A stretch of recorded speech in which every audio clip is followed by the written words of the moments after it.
Militarily Speaking, episode 68, the Headstrong Project. This episode, we talk with Dan Kaepernik, Chief Executive Officer with the Headstrong Project.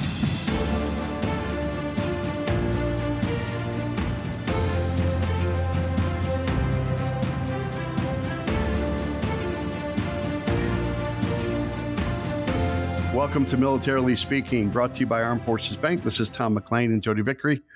I am the Military Retail Executive for Armed Forces Bank, and Jodi is the Executive Vice President, Director of Consumer Banking. And celebrating an anniversary coming up, aren't you? We talk about this a lot. At one point, I'm going to go look up when that is. Yes. Yeah. Too funny. So again, welcome to our show. We're excited to have you listening and learning all about our guest, Dan Kaepernik with the Headstrong Project. Before we get going with all kinds of questions, Dan, we want to tell our audience a little bit about you.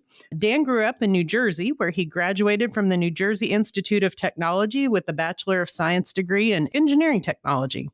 Following graduation, he joined the United States Marine Corps as a commissioned officer and spent the next 20 years as a fighter pilot, flying the F-4 Phantom and the F/A-18 Hornet. So I Googled these planes before. You did? Yeah, they're very... What'd you get? They're pretty cool. Pretty cool. Dan's got a lot of courage, I will say, to fly such planes. During his time with the Marine Corps, he had numerous worldwide deployments in support of peacetime and combat operations. Following retirement, he began a retail career working for numerous Fortune 500 companies across multiple channels, including Delta Airlines, the Boeing Company, the Home Depot, 7-Eleven Inc., Wingstop Restaurants, and most recently, Black Rifle Coffee Company. I'm a big fan of the coffee. Any coffee company, really. During his retail career, he held positions from store general manager to head of U.S. restaurant and retail operations.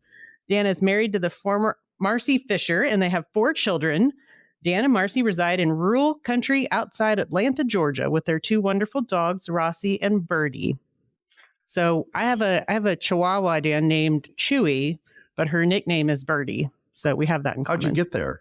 I have actually no idea how she got that nickname. But, unless he chases birds. Yeah, so we have that in common, Dan. Welcome to the show. It's an honor to have you on to talk about the Headstrong Project, and we're just grateful that you're here. We'd love to ask you just to tell our audience kind of a macro level about the Headstrong Project, and then we have all kinds of questions to pepper you with today. Sure. I appreciate the invitation to come here from both of you, and it's a pleasure to be here and to talk about the project. At the Headstrong Project, really the overall goal is to help veterans triumph over trauma. The project, a little bit of background, was formed in 2012 by co-founders, United States Marine veterans Zach Eiskell, Dave Petrucco, and Al Rabel formed it. The original medical program was developed by Dr. Ann Beater in the Weill Cornell Medical Group out of New York. Really, the mission of the Headstrong Project, it's obviously we're a nonprofit, and we provide confidential, obstacle, and stigma-free, trauma-focused mental health care to veterans, service members, and their affected families. We provide individual and couples therapy, we do group therapy, we provide medication management, and we provide neurofeedback capacities. We currently operate in 17 states with in-person outpatient care, and we have the ability to provide telehealth services or virtual sessions in over 50 states. This past year, we delivered over 40,000 clinical sessions, serving over 2,200 individual clients. So we're really excited about what the future holds for the project, but as just a brief overview, that's kind of who we are and what we do. It was interesting, Dan, to see the stats, too, on your website, which we'll talk about your website as we go through this conversation. But 54% showed meaningful improvement in post-traumatic stress as a result of your involvement. 38% no longer meet clinical criteria for depression. And the one thing we track here is NPS, right? Net Promoter Score. And to have a 91, I think is what your website. Correct. I mean, we aspire to that number. We're getting pretty close to that on the Armed Forces Bank side. So we're proud of that kind of service delivery. But to have 91 score of those people would recommend you as a number you don't see very often. So congrats on that. And the 4-star Charity Navigator rating. So you're clicking on all cylinders. Well, there's a couple other metrics too that I think are important here, and we can get into those as we go through the clinical conversations that we have upcoming. But there's some other really important ones that I want to have your guests and viewers take away from.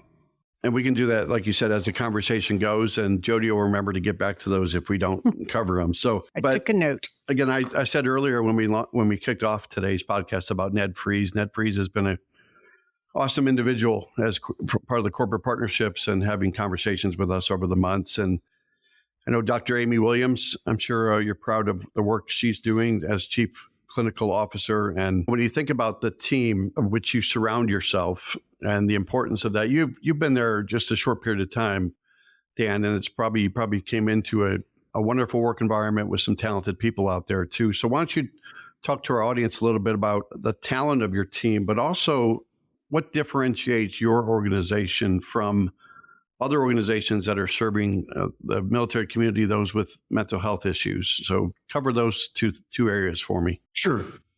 Yeah, so great people deliver great results.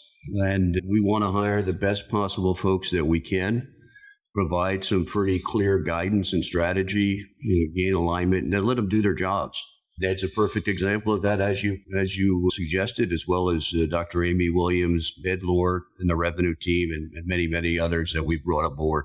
When you think about the project and how we contrast ourselves with other organizations, and you look at the veteran support space, particularly for mental health, there's a lot of organizations out here trying to help solve this issue, and they're taking a lot of different approaches to it. You've got folks that are dealing with outdoor activities. You've got folks that are using canines, equine therapy. You've got this new psychedelic work that's being done. We take an approach that we're going to utilize measurement-based care through traditional core psychotherapies. Last year, we commissioned a RAND white paper to help benchmark best practices for clinical and organizational outcomes. And we're adjusting our tech stack internally to enable to support utilizing of those benchmarks. And we publish those on our website, and you've already mentioned a couple of them. A couple of things that differentiate us from others. There's 4 or 5 key things that I think are important. The first 2 are access and speed to care. We have a clinical network that's over 300 private practice therapists. They're either psychologists, psychiatrists, or licensed therapists. That's a pretty robust network. It is also very diverse. We have roughly 20% of our clinical network is BIPOC. 30% have a high level of experience in treating the LGBTQIA community. And so they understand it, and they have a high level of military cultural competence, which is really important when you're talking to veterans and trying to make a good connection between client and therapist. On the speed to care, we have an internal clinical team that you mentioned is led by Dr. Amy Williams. And she has a number of care coordinators that do intakes on clients that have come to our website for support. They provide what I would call a concierge level service to a client by what they try to do is to match that individual client, identify what their underlying issues are, and then match them with a therapist that we think is going to do the best job of getting the results the fastest. And so once someone comes to our website, our care coordinators are going to reach out in under 24 hours. And in many cases, it's going to be the same day. I've seen it where they've reached out within an hour to someone who's reaching out for care. Then the intake occurs, and then what Dr. Williams likes to call getting their butt in a seat in front of a therapist. And we're doing that now in under 13 days. So from the time somebody comes to the website till they agree to have an intake done by our care coordinators, until we can get a therapist scheduled with them, we're doing that in under 13 days. So that's super impressive. The second is going to be consistency and cost of care. We have the capacity within our clinical network to deliver weekly sessions. We've also begun within the clinical team piloting and testing an accelerated treatment program. So rather than a weekly session, you may get 4 to 5 sessions over a weekend to try to accelerate the healing process. The first 30 sessions are free. So there's no cost to the individual. It's provided 100% by the Headstrong Project. And lastly, I would say is the differentiator is our confidentiality. We don't share any information. We operate outside of insurance. We operate outside of the Veterans Administration. And so we have no requirements to share any information on a client with anyone. So I think those are probably 5 good areas that differentiate us from other programs or what I would just say is our value proposition. Yeah, well said. I like they're 5 very distinct characteristics of what you're doing, I think, that make it meaningful. And those might all 5 matter to everybody, or the confidentiality may be the thing that really causes somebody to be drawn to this, I would think. But on the website too, we noticed that the growth, as you've alluded to, the growth in the number of clients that you're serving and the sessions that you're offering, it's been steady and it's rising. And I would say with some significance. I don't think there's ever going to be a shortage of demand on this front. When you look at the available clinicians, I think you mentioned just now that you have 300 plus out there. How do you manage that? How do you balance the demand that you're seeing and add clinicians at the right pace to make sure that you're always able to fulfill that promise and get butts in seats, like you just said, in 13 days or less? I like that phrase too. I might have to steal that. You can say that through. I'm going to have to say that to other people throughout my day today. Yep. So we crossed a major threshold this year. A couple months back, we crossed 200,000 clinical sessions and 5,000 unique clients since inception. And over the next 5 years, we're gonna deliver 250,000 additional sessions. So what we did in the first 12 years, we're gonna exceed in the next 5 years. And we're really doing this through a concept or an initiative that we've come up with, which we're calling Mission Any Veteran Anywhere.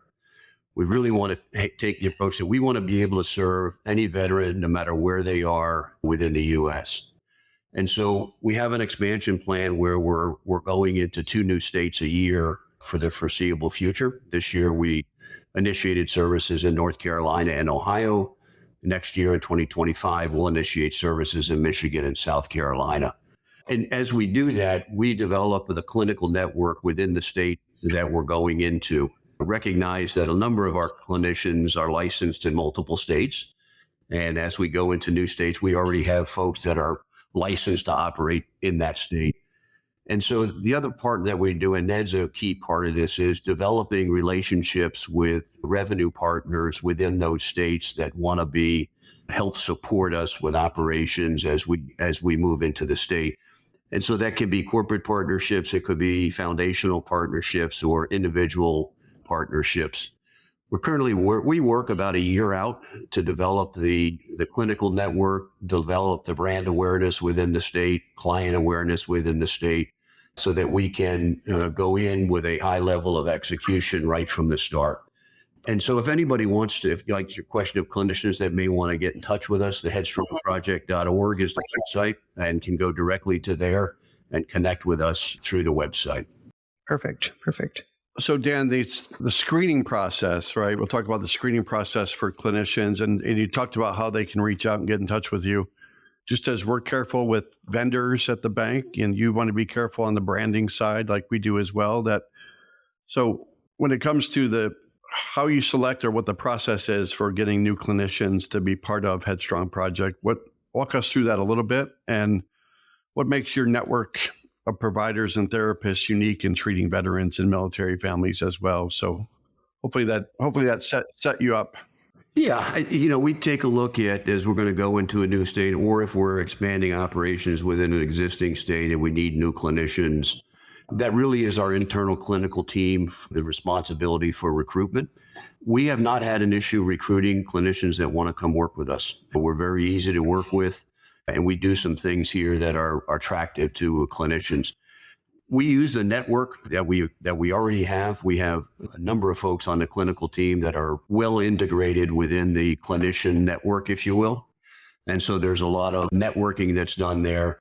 They have to be expert in at least one of the 3 psychotherapies that we use, from EMDR to CPT or PE. At least one, we have many of our therapists that are expert in multiples there. And as I said earlier on, I think one of the most important parts is this military cultural competency. They have to be able to understand the veteran, the ability to relate, connect with them is super important. And we have interviewed with veterans on our staff here, potential clinicians that are coming aboard, to ensure that they have the ability to do that. That makes so much sense, because they've just had different unique experiences. And I think, Jodi, we do that the same at Armed Forces Bank, right? When 75, 80% We just calculated it today. It's 84%. Wow. It's gone up. Of those that work for us, Dan, have a military connection, whether it's a spouse, a dependent, a veteran. And to understand the military lifestyle, just as you would want your clinicians to understand what it's like to be in that environment and to understand what it feels like. So good for you. Absolutely, for sure. Super important. It's the relationship and connection building. Yep. They start with that shared foundation, which I think would go a long ways in what you're working on with them. I think some of this is just introducing some terms and phrases to our audience too. You emphasize trauma-focused care. I would like to ask you to explain what that means to our audience and why it's important for the clients that you serve.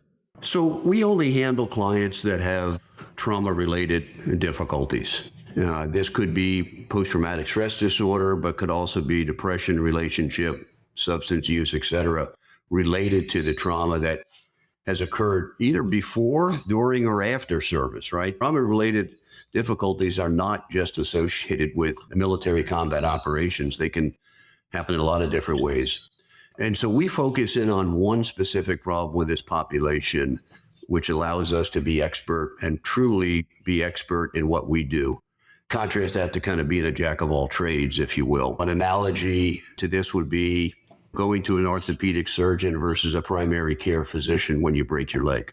You want to go to that specialist that's going to get you taken care of the best that they can. And so it's one of the things that we try to focus on internally here is not allowing mission creep, so to speak, where we try to do additional things. We're going to focus on what we do, and we're going to do it really, really well. And there's many other organizations out there that will tackle all those other sundry issues that can come into play that we're just not going to handle. Yeah, and I think that makes sense. I mean, you know what you're really good at and what your clinicians you've recruited are good at. And I'm sure there are different kinds of ways to treat different things, trauma focus being one major area, but other issues or problems that present might require a totally different approach. So it's good, I think, that you're focused there. Yeah. Hey, everyone, we've got something special for our military listeners today. Absolutely. If you're in the market for a new home, you've got to check out Armed Forces Bank's VA loans. They're designed specifically for you with competitive rates, no PMI, and no down payment required. And as an approved VA lender with VA certified underwriters, all decisioning is done in-house, which creates a more streamlined experience for veterans. At Armed Forces Bank, about 75% of our team is affiliated with the military, so we know what it's like to serve. We've been supporting military families for over 100 years, so we've got your back every step of the way. Whether you're active duty, a veteran, or a reservist, we are here to make your home buying process smooth and stress-free. And with our mortgage service guarantee, we'll close your loan on time or pay you $1,000. So if you're ready to move into your dream home, head over to afbank.com or visit a branch near you. Armed Forces Bank, serving those who serve. Equal housing lender, member FDIC, subject to credit approval. VA funding fee may apply. VA loan qualification guidelines apply. Third-party closing costs apply. Owner-occupied property only.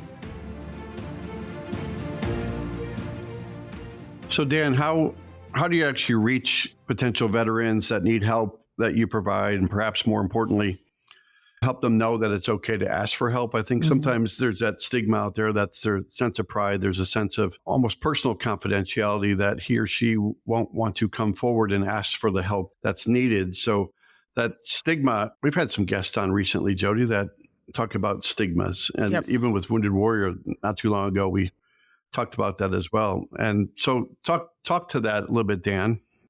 Yeah, I think that's a great question, because that was one of the original reasons why this project was founded in Zach's perspective, because of the obstacles and stigma associated with mental health care.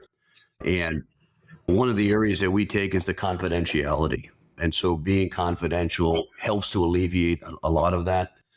I will say, though, that the openness to mental health care has changed over the years. I think people today are much more open to acknowledging that they may need some support at some point in their life and are willing to go do it. I think the veteran population is starting to open up to that, but we're going to continue with the confidentiality and to eliminate some of that stigma, and then a lot of the obstacles that we discussed earlier, the access and speed to care, the consistency and cost, those are all obstacles to getting into care. But when you think about how do we reach veterans, it takes a community. And we have alliances with a number of veteran support organizations that we work in concert with to understand what they do. They understand what we do. They, in many cases, provide referrals to us. And so that's a large part of it, working with the veteran support organizations that are out there.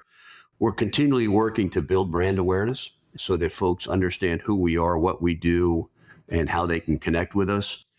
Also through our clinical network. I mean, we have a network of 300 clinicians that are already handling clients. And so you have a word of mouth advertisement there as well. So I think when you take all of those things together is how we go about it. And some states are much easier than others. I mean, if you take a look at Virginia, there's no shortage of clients that are going to come to the project. California being the same, North Carolina kind of the same. You move into some of the more rural areas where you don't have those dense metropolitan areas, it gets a little more difficult, but we're working on ways to do that in some of the areas that are more rural for us. So this might be maybe a impossible to answer question, because I think there are probably reported statistics and then there are belief about the estimates of what really might be there. But how in your expert opinion, how widespread is the issue of PTSD within the military and veteran communities that you serve, whether it's the reported numbers that we can see in black and white, or what we really think it's there under the surface? You know, the unreported is probably significantly higher than the reported, for sure. But when you take a look at just the reported statistics, estimates are 20% or higher have had some impact from post-traumatic stress disorder at some point.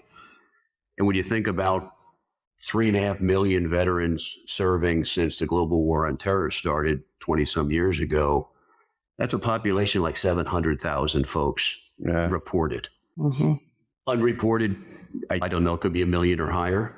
But if you just take that 700,000 number, that's greater than the population of Washington, D.C., which is pretty massive number. And to your point of the unreported, there are so many that just choose to suffer in silence and not do anything about it. So you can see that impact on community when you drive around of all the issues of homelessness, substance abuse, incarcerations, domestic issues, work issues that are impacting the community through the veteran population. And so folks that are not necessarily, I'm not saying that they all have some level of PTSD, but there's certainly an impact there that they're suffering in silence. The other thing that I would say is that this just doesn't impact the veteran. Your families, as I say, the extended families, workplace, community are all impacted through this. I think a really important thing to be aware of is the unfortunate comorbidity of suicide. And when you look at, there's just far too many veterans are choosing to die by suicide. The VA data is there for those that are, the number one cause of death is suicide. 120,000 since the global war on terror started, and that statistic is a year old. Then you contrast that with 7,500 combat-related deaths. That's a really telling statistic on the current state of where we are, and it's not good.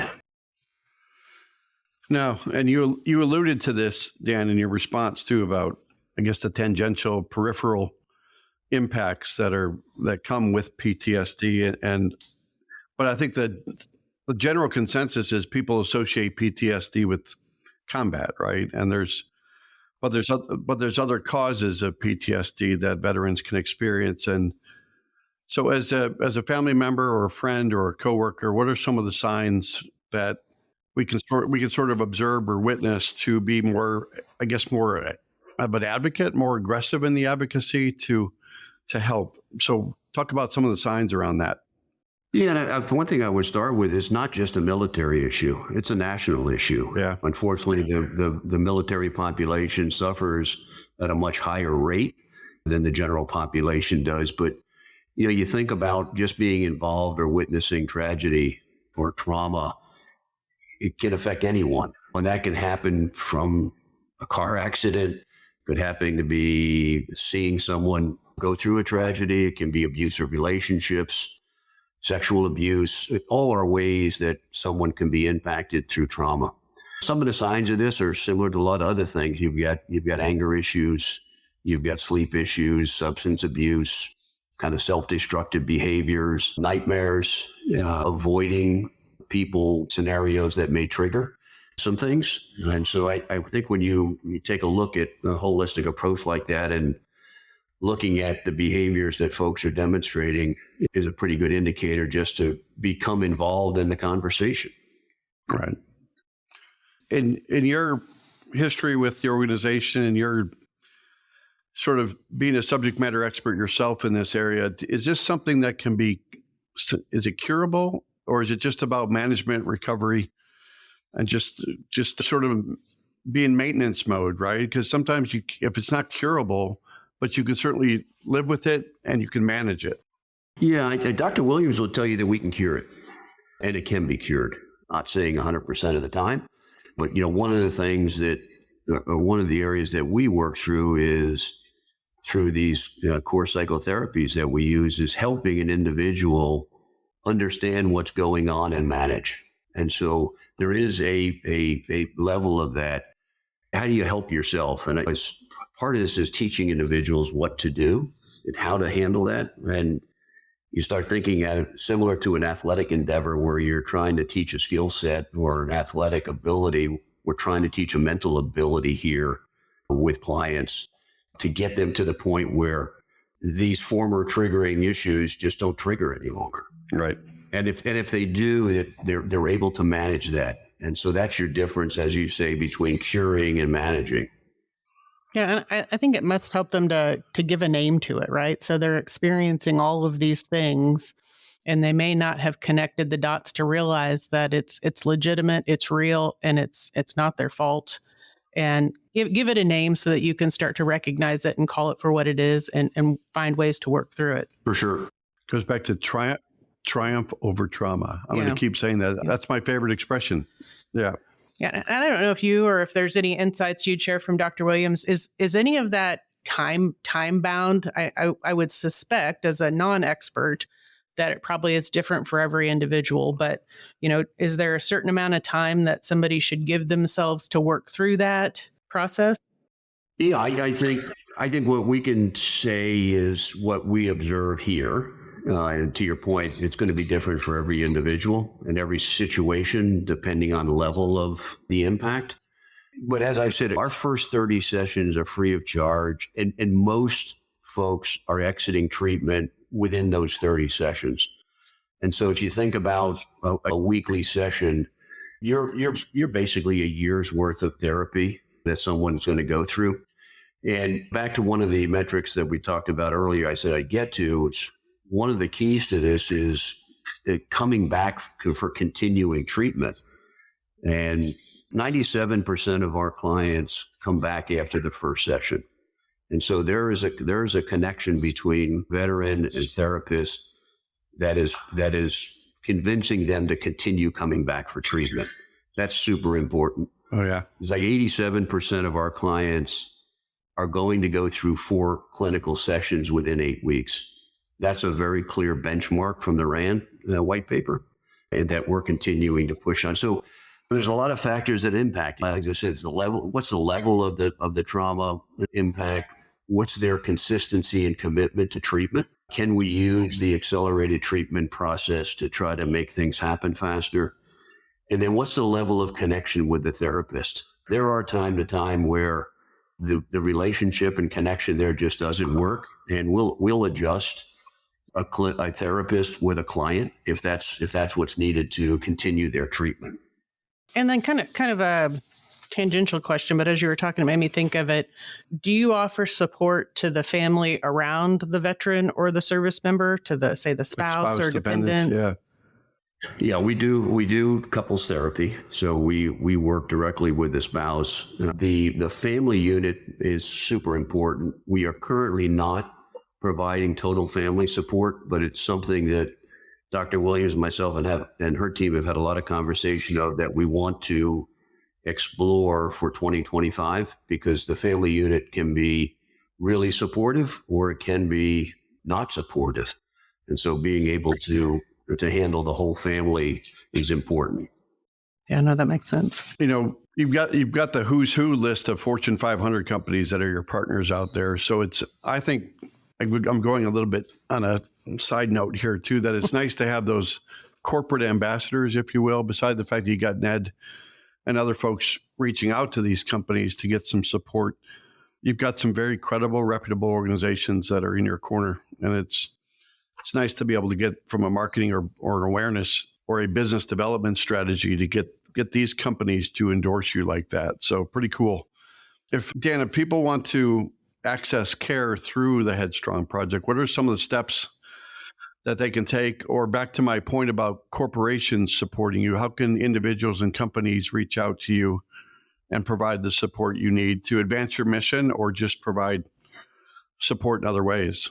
Sure. I mean, the providing support, you can come directly to the website and you can connect with us there and we can explore what type of a partnership you may want to have. If it's a company, if it's a foundation, individuals can donate straight through the website. If it's not a monetary support that they're looking for, would certainly ask them to connect with us on social media and continue to follow us and expand the brand there. We're on all the majors. We're on Facebook, Instagram, and LinkedIn at Headstrong Project. And then on Twitter, or more commonly, I guess, X today, is at Headstrong Proj, Proj, instead of project. Okay. And then if someone wants to come to us for care, the headstrongproject.org, on the landing page is a Connect to Care portal on the very top right. All they got to do is click on it and answer 2 questions, and they'll get into us. And then our care coordinators will be reaching back out to them. With an incredible response time. So we're going to keep talking about that. Speed to response is really important in this, especially in this field. Absolutely. And it's something that is really important to us. And we've got 2 sets of customers here, if you will. We've got our clients that are coming to us, but we also have our clinical network. And being as supportive of our clinical network as we can and making things easy for them to do administratively so they can spend time working with clients rather than having to handle administrative tasks with us. Yeah, I think all of that makes sense, making it easy, making it without stigma, the confidentiality that you've spoke of. Yep. I got to believe that over the time that you've done this, that you've encountered people, families, veterans that have touched you in a certain way that give you your why when you wake up in the morning. Certainly without disclosing anything that you shouldn't, or certainly not violating the confidentiality we've talked about. I don't know if there's a way that you could share any of those impact stories, or even just one with our audience that gives us a view into why Dan gets up every morning and does this. Yeah, I think that's a great question. I was actually retired before I came here. I had retired from Black Rifle Coffee Company, and it was roughly 4 months later, I got a call asking if I would consider this. And to your point, any veteran that has been around, understand, and has seen the unfortunate impacts of trauma-focused issues, and they're going to have an impact on you. I have a number of friends that have gone through this, and I will say that for me personally, it is about watching what's occurred over the last 20 some years and the tempo of operations and how these folks have just gone back and forth through Afghanistan and Iraq and what they've had to observe and do and the impact on their families. This is me as a veteran saying, I am here to support you. And to me, that's a passion that I have. And, one of the questions that the board asked me when they hired me was, how long do you want to be here? And I said, I will be here as long as you want me. And that's my level of commitment to this. I believe that we have an obligation as a nation to help support service member getting back to being a productive member of family and community. And we're failing at that, in my opinion. And when I look at all of the veteran support organizations that are out there that are providing all kinds of benefit, from job training and placement to housing assistance, food safety, et cetera. But if we don't get the mental headspace right, That's the first step on the journey of getting back to being productive in family and community. And so that's why I look at this project as the first step on that journey. And we're going to deliver 100% as best we can to every individual who comes to us. That's why I get up in the morning and do it. And if I were a board member, I'd say you can stay as long as you want, Dan. I'll give you their phone numbers. Your dogs may want you home. Don't more, do that because Tom will call him and he'll bother him and stalk him. And that'll be weird. I'll tell our audience what someone said about you, Dan. He is the type of person that it's a good thing. Well, I had to edit it, but yeah, it's a pretty good thing. He's the type of person that everyone wants on their team.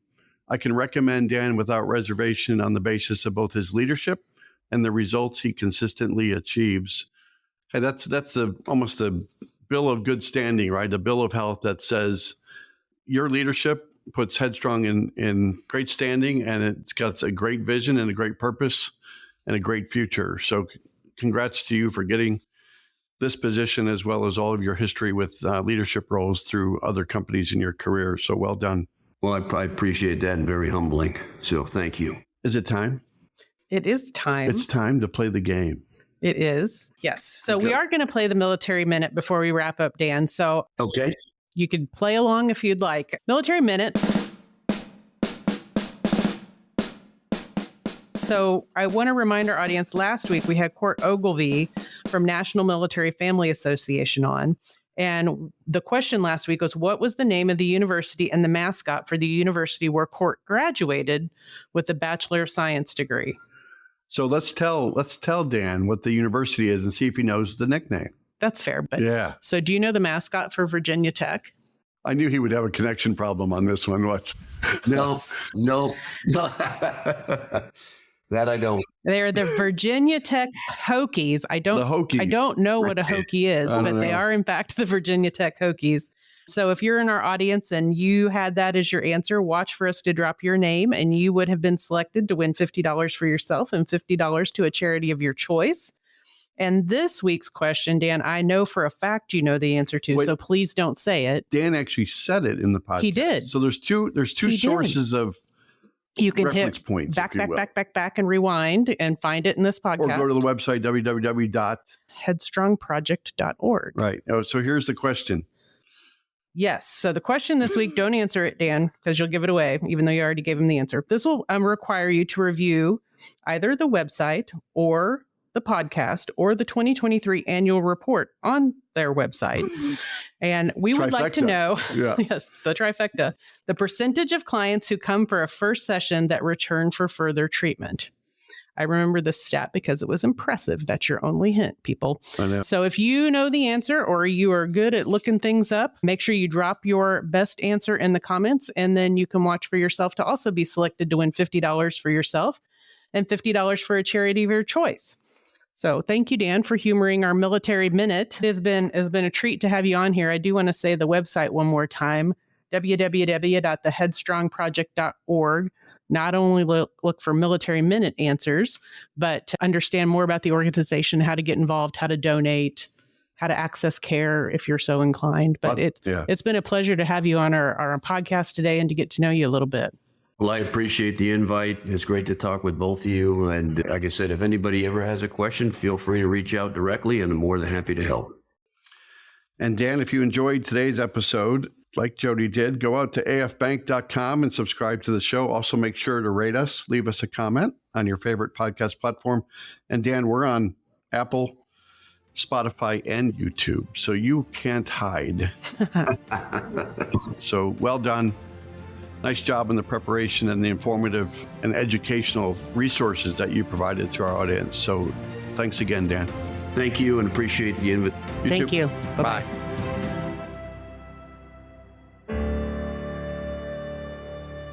Copyright Armed Forces Bank, member FDIC, equal housing lender. All non-Armed Forces Bank owned apps, websites, company names, and product names are trademarks or registered trademarks of their respective owners. Their mention does not imply any affiliation with or endorsement by Armed Forces Bank of them or their products and services. They are merely used as examples of the many available apps, companies, and websites that offer similar services. Before using any app or website, you should carefully review the terms of use, data collection, and privacy policy. Apps may have an initial cost or in-application purchase features. This information is general in nature and is not intended to be legal, tax, or financial advice. Although Armed Forces Bank believes this information to be accurate, it cannot ensure that it could change. Statements or opinions of individuals referenced herein are their own, not Armed Forces Bank. Consult an appropriate professional concerning your specific situation and respective government.